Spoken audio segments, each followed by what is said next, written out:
Hey friend, if you play in church and you've been told you're too loud, but you struggled to play soft enough to keep everyone happy, then you're in the right place today. I get it, I completely get it, and I'll tell you in a bit what a sound man said to me one time that made me realize how bad my dynamics were in church. It's pretty hilarious. It's exhausting though when band members and the sound guy and even the congregation are telling you that you need to quiet down, and you try, but you end up getting louder throughout a song without realizing it, not to mention you get sloppy and you feel like you can't play well when you have to be quiet. So what gives? Well, it really is possible to play quietly on the drums while still using sticks, and you can learn how to do this. It's easy to assume that in order to play softly, you just need to play softly or switch to brushes or rods, but the truth is there are several shifts that you can make, including 2 big grip shifts, that make all of this much easier than just forcing yourself to play awkwardly quietly. Today we're breaking down 4 steps to confidently playing softly while still sounding good and feeling good, so that you're playing and leading in worship without worrying about volume, you're playing for the room and sounding awesome, and you're keeping the sound guy and even the old folks happy. Believe it or not, you can do this.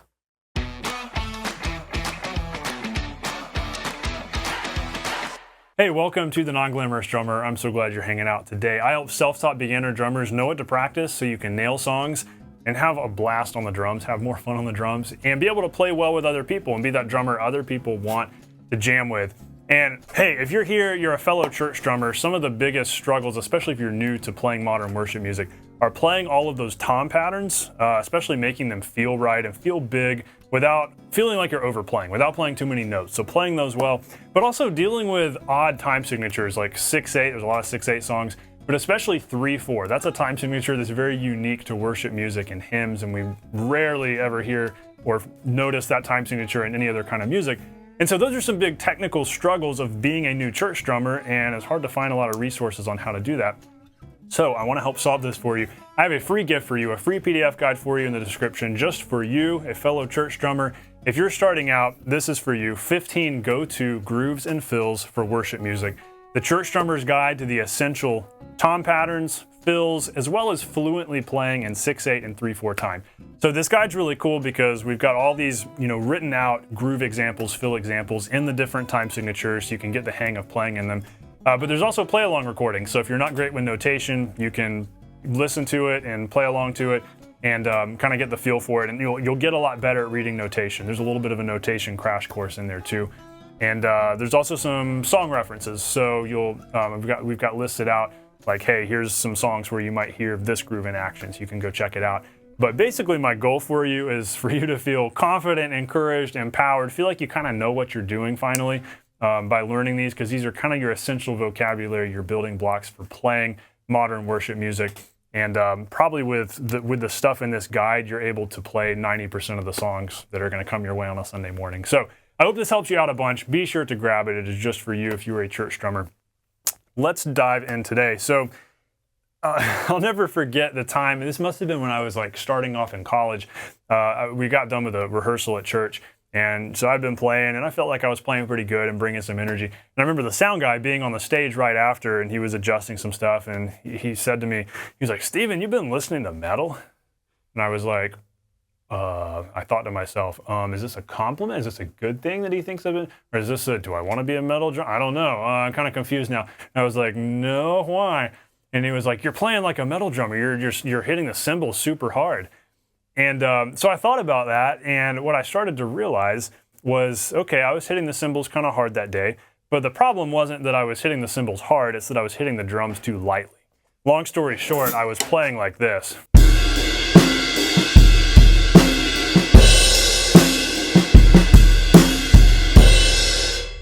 Where just all you could hear was the cymbals, and there just wasn't enough punch and power and thunder from the kick or from the snare, from the toms. And so that was something I had to start working on. I had to start working on my kit mix. And that is a big challenge when you're having to play softly, mixing yourself really well. And so that's what we're going to talk about today. But kind of the number one culprit here, and we're going to talk more about this, is cymbals. And if you can play your cymbals lightly, a lot of times you can play your drums not super soft, and they're not going to be too loud. And so if you keep the cymbals soft, play the drums a little louder, that's going to naturally give you a better balance. And odds are, even in a small room, you're going to sound okay and you're not going to be annoyingly loud to anybody. You're not going to be deafening, because a lot of times it's the cymbals that are shrill, it's the cymbals that bleed into vocal mics. But if the cymbals are soft, if we're tapping the cymbals and being a little heavier on the drums, that gives us the balance that also makes things easier for the sound guy. That was my problem that day, and for a large portion of my young drumming career, not making things easy for a sound guy because I just wasn't balancing, I wasn't mixing myself the way I should. And so he was trying to crank up drum mics, here, close mics, that were capturing too much cymbal, and the overheads, all they were getting was cymbals, and so it was kind of a mess.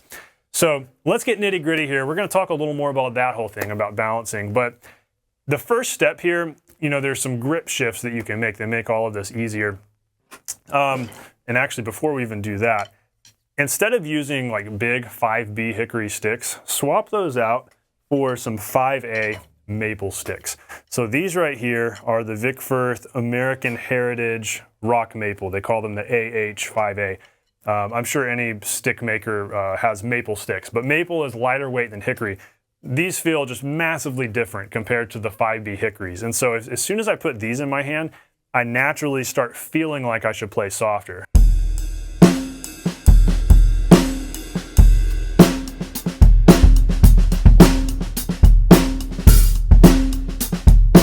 It's like everything's just lighter and more flowy instead of laying into things. And so that naturally happens with lighter sticks. So I highly recommend, if you're having to play softly and you want to still use sticks, which is what we're talking about today, get yourself some 5A maples. Now you can go 7A. To me, 7As are just too tiny.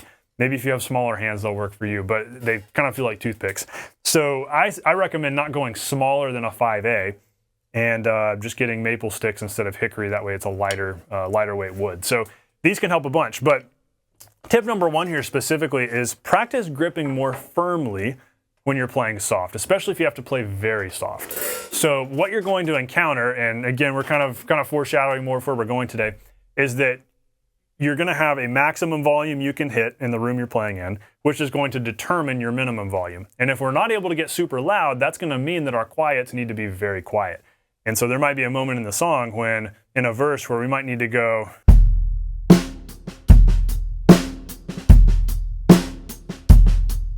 because then when we build into the chorus,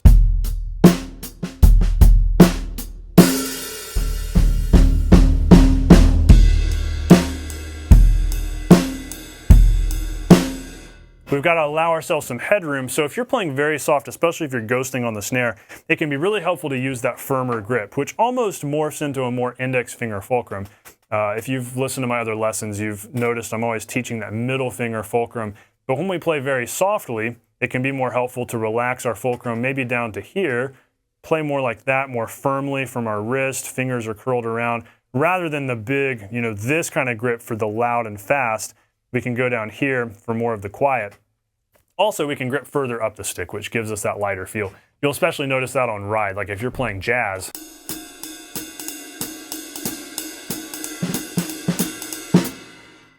Jazz gigs, by the way, these are great for that too, just playing softly. And you'll feel how you slide your grip up to here instead of being way down here at the end. It gives you that lighter feel.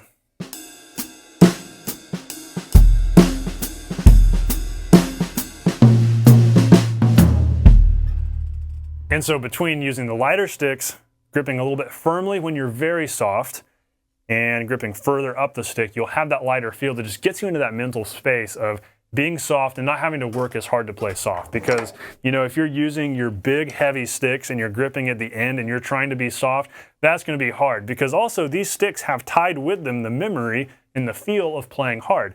Something I notice is that if I pick up a different utensil, it puts me in a different mental space. Like if I pick up a pair of brushes, I'm going to play totally different than I would with sticks. I'm going to start playing this way with lateral motions instead of up and down. If I pick up my 5B sticks, I'm like, all right, let's bring it. If I pick up my 5A maples, I'm like, okay, we can be real light and chill. And so each type of utensil carries with it all those mental memories, it's a little redundant, carries with it all those memories and like habits of how we might play with those. And so you'll develop that too. And so you can train yourself whenever you pick up the lightweight sticks, we're going to play real chill. Now, here's a really important thing. Step number 2 that I want you to do. Still use motion when playing softly, just dropping the sticks instead of throwing them. So I put in the thumbnail the whole thing about the drop motion. That's what this is. So When we're playing really soft, we can use that firmer grip. That applies to if we're playing ghost notes, really soft timekeeping. Like if we've got to be at a really chill part of the song. So gripping further up and just being a little more firm allows us to just relax and just go.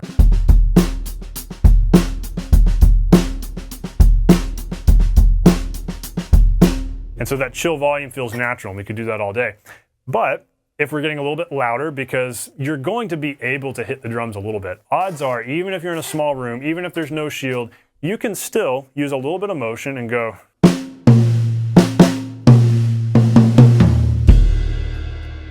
I used to play a church youth retreat gig, and every spring, actually it was every fall we would be in this pretty small sort of auditorium-like room, but not very big. If you packed it, like jam-packed full of kids on the youth retreat, it could hold like 200 high schoolers. So we'd have 200 high schoolers in there, the band's right here on this little stage, and so lots of people in the room, but small room, no drum shield, and I was playing acoustic drums, which was awesome. I loved it, and no in-ears. We're just like playing, listening to the room. And so in that room, what I realized, okay, I can't hit the cymbals hard because it's just way too loud, but I can give the drums a little bit of energy, and it's not too loud. If I go, it's fine, it's not too loud. If I go, never has anybody ever said, man, your toms are too loud. Can you quiet down the toms? No, don't worry about the toms. Never has anybody said the kick drum is too loud. Occasionally, I've heard the snare is too loud, and I'll show you a trick to making that a little bit softer. We'll talk about that, but most of the time it's the cymbals. And so if I stayed chill on the cymbals in that room and allowed a little bit of motion to put a little bit of energy into the drums, it was fine. But here's the deal. We don't hit them. We're just gently dropping the stick. So that means if we're playing especially something slow, think Goodness of God. If you played that song by Bethel, Goodness of God. So going into the chorus, going into the second chorus, out of the verse.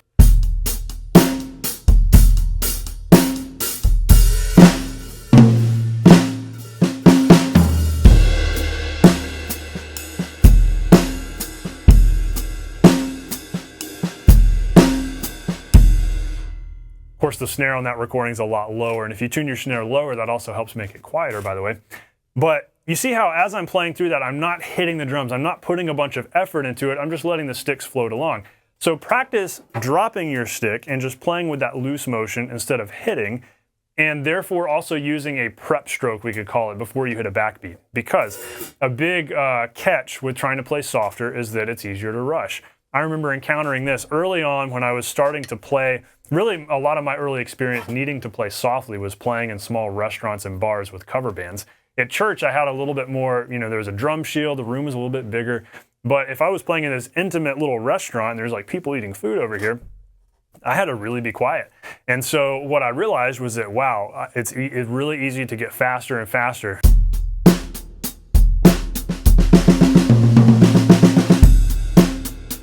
Like, it's just so easy to rush because you're playing so soft that it's effortless. And so it's very important that you're mindful of your tempo, and that takes practice, takes experience. But what helps a lot with this is just incorporating some motion. If we say, okay, back to Goodness of God, that song is 63 beats a minute. If we were to put that on, okay, I'm going to turn my metronome on to 63 so we can be accurate here. I think it's 63. Boom. Okay, so here's a tempo.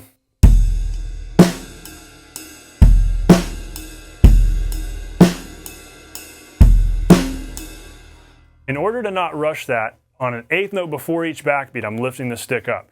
And 3, and 4, and 1, and 2, and 3. Up, down, up, drop. Not up, hit. It's up, drop, up.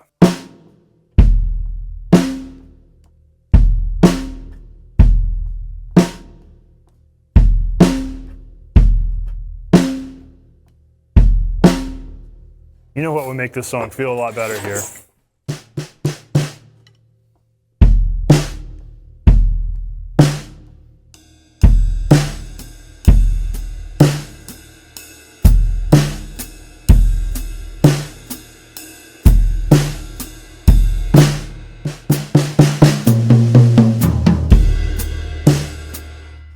And so allow yourself some stick height and allow a prep stroke that's happening before you're lifting the stick. Instead of going like this,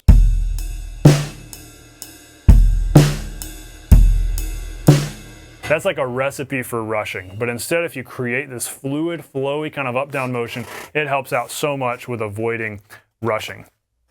So practice doing that. Practice being mindful of that. You can do that with either hand, like practice with either hand.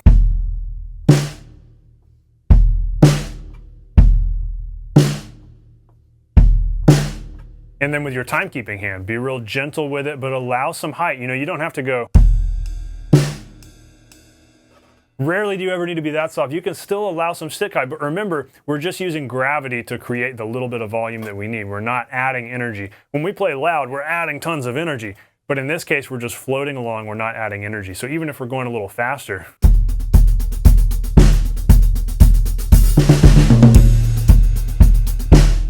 you know, the challenge as you're moving faster is that you have to put a little bit more energy into things, because if you have stick height and you're moving quickly, that means you have increased velocities, which means you end up hitting stuff harder. So, you know, there is kind of a reasonable limit with this, where if we're playing a fast song like,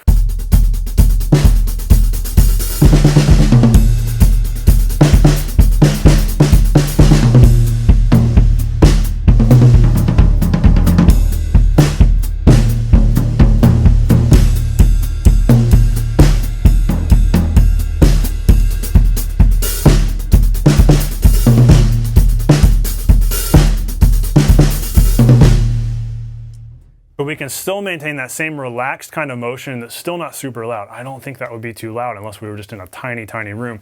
And at that point, if the room is that small, we're probably going to be on a cajon. We're probably not going to be playing drums.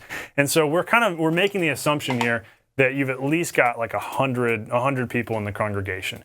Even if it's just 50, the room is probably big enough that you can be pretty chill here and everything be okay.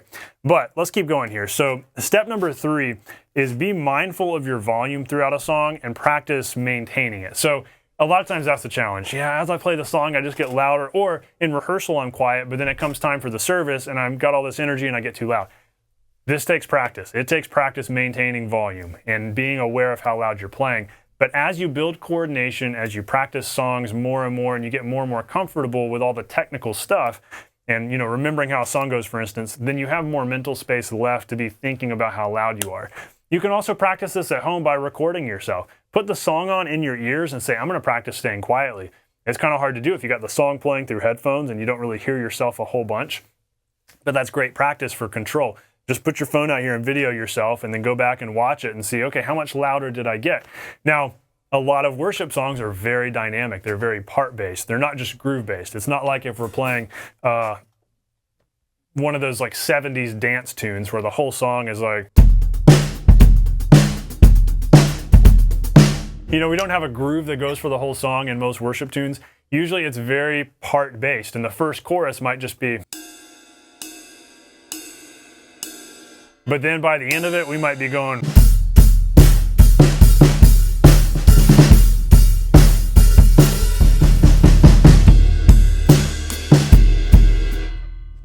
What a Beautiful Name is a great example of that for a song that just, it starts off pretty chill and the bridge is chill, then it just ramps up massive. That's what so many worship songs do, because everybody's trying to make their song big and epic and dynamic. So that kind of just brings us into, that already brings us into step 4 here, which is decide ahead of time how loud you're going to play in certain portions of the song. Because you're going to have these dynamic variations, and if you've recorded yourself at home, you know how loud you end up, and so you're able to decide, like, here's my dynamic ceiling. But decide, okay, a song like What a Beautiful Name, how loud are you going to get for that last chorus? Let's say, you know, normally if we're able to play really loud, we might be crashing and going crazy on the last chorus, but we can't do that. So what are we going to do there? What is our loudest going to be? Maybe our loudest is hitting the ride with the tip of the stick close to the edge here, like this.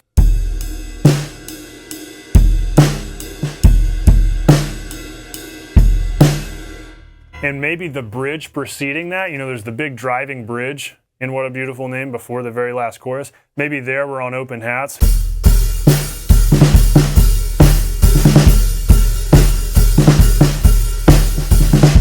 Yeah, that's a good bit of volume coming from the hats there. And so even though we're not hitting super hard, even though we're being really chill, we're still bringing a lot of energy there, and we're bringing a lot of sound. And that's going to work better. The open hats are going to work better for bringing a big sizzle of energy than trying to do crashes that can get out of hand. And so that's kind of the big thing to avoid here, knowing that, okay, we can still create a crash feel by going.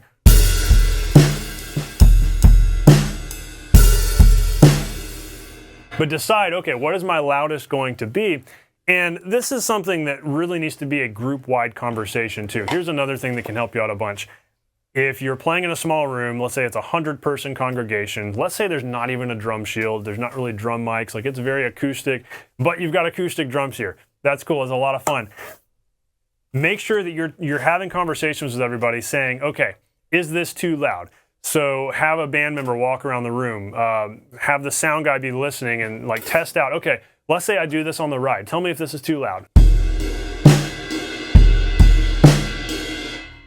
They might say no. Or if they say yes and say, okay, what about this? You might say, okay, that works. Okay, now hi-hats. Tell me if this is too loud.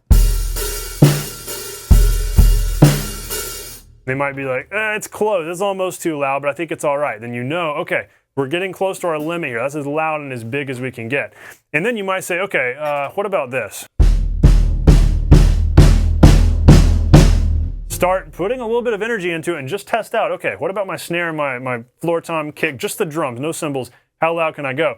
And then what the feedback you might hear is, you know, the snare is getting a little too loud. It's just a little too bright, a little too loud. That's where my favorite trick for reducing snare volume is just taking this bandana and draping it over the snare. Already, remember earlier we put this head cutout on here because we wanted to make the snare feel deeper and gushier for goodness of God. That's a great trick if your snare's not tuned low. Just throw that on there, and then in addition we could add this. And so at this point, it's softer, it's a little gushier. And so I was telling you about that youth retreat gig I used to do with like 200 high schoolers packed into a small room, no drum shield. I think I would usually put this on my snare, or I would have a cutout on here. I do remember a specific recent gig with my band in a tiny room. We did this real intimate kind of gig with, we probably sold like 30 or 40 tickets to it. So we just had 30 or 40 people in this little room. It didn't feel much bigger than my basement here. And so I knew, okay, I've got to really control my volume. So no full-on crashes. And the sound guy actually told me that my snare was what was a little bit too loud, because I was doing a great job of keeping cymbals chill, but he was like, that snare is really cutting. Is there something you can do about that? So I just threw the red bandana over it, and he was like, oh, that's perfect. So it's possible your sound guy tells you that, your bandmates tell you that. So once you realize, okay, here are the things I can't do, here are the things I can do, here's the culprit. Probably nobody's going to be bothered by toms or kick. Nobody's going to be bothered by a closed hi-hat unless you're just hitting it way too hard. And so you start to learn your limits and you start to learn what the ceiling needs to be. And now, because you've had a conversation with everybody around you, and maybe you've even gotten feedback from family, friends in the congregation, then you know that, okay, this is an open conversation. Everybody can respect the fact that I'm trying to not be too loud. And so they know that I'm not being that arrogant, egotistical drummer who's like, this is the way I play and I will play caveman no matter what. They know that you're trying to work with them, you're trying to sound good, and so they will respect you a lot for that. And there'll be way less stress because you're not going to constantly be worrying about, am I too loud? Because you'll know, okay, here are my limits, here are my restraints. So now just take that home to the practice room, record yourself, video yourself doing that, and practice maintaining it and saying, okay, we're playing What a Beautiful Name this Sunday. I can get loud, but I got to not get too loud.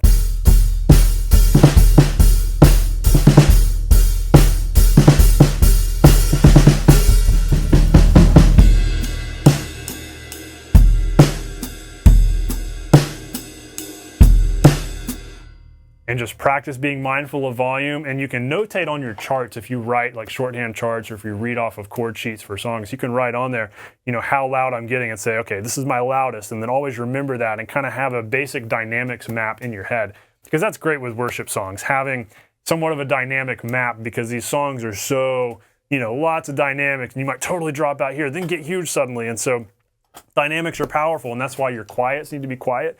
Louds can be pretty loud, relatively, but the quiets need to be very quiet. So I hope these tips help you out a bunch with this.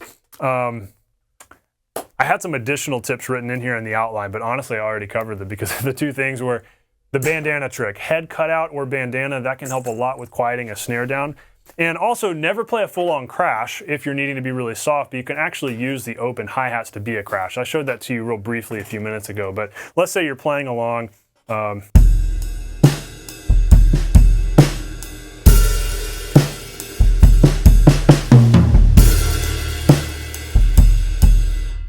So all that I did there, and it kind of felt like a crash, I kind of hit the edge of the ride, but not too hard, and kind of hit the edge of the open hats here, the sizzly hats, to give us some note length, because this is going to be your way of achieving crash note length, because we can't hit a crash hard. And so if you're also, okay, here's another tip I just thought of that could be helpful to you. If you're needing to play quietly, just ditch this cymbal. I've done that before playing in small rooms. Ditch the crash so you're not tempted to hit it. And so you can play gentle, washy crashes down here, and then your open hats become your crash instead. One other thing you can try, though this doesn't make a world of difference, you can put some tape on the underside of a cymbal. Like if your ride cymbal is kind of just shrill or resonating too much, and maybe the pinginess is too bright. For one thing, make sure you're not using nylon tips. Those never sound good, in my opinion. Make sure you're using wood tip sticks.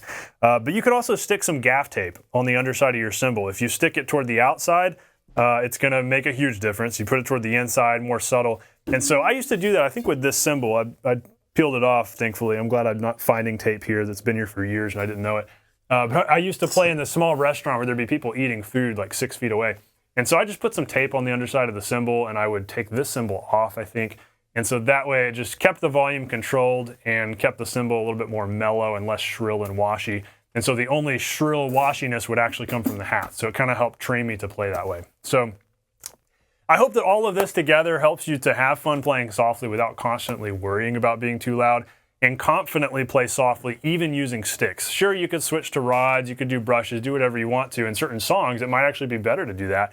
But you also want to be able to do sticks because certain songs might be more energetic. And even if you're playing softly, you might need that energy and articulation and impact you can only get from sticks. And so you can sell your worship band on, hey, sticks can still be soft if you get some lighter weight sticks and you train yourself to play them softly. And so hopefully this all helps you to keep everybody, including the sound man, including the old people, happy with your sound, because your sound is balanced and right for the room. So hey, before you go, I want to hear from you. What other questions do you have about playing for the room in church?